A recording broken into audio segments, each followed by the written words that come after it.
I think step one is going to be love the parts of yourself you normally resist.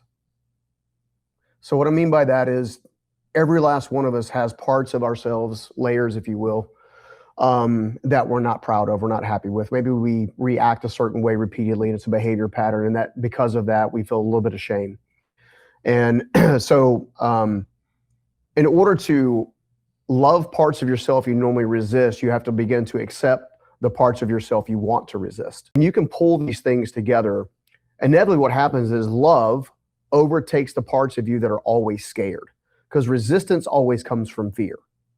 It always comes from some form or fashion of fear. Fear of not being enough, fear of not being seen, fear of not being heard, fear of not being appreciated, fear of not being able to be connected, fear of not being able to grow, fear of not being able to grow a business, right? These little, and sometimes they're subtle. They're subtle little nudges, but what happens is when that gets activated and it hasn't been dealt with, it becomes an explosion and creates 3 or 4 other problems, right? So rather than compounding internally on highly developed leadership, you end up compounding on firefighting, creating chaos, creating overwhelm and burnout.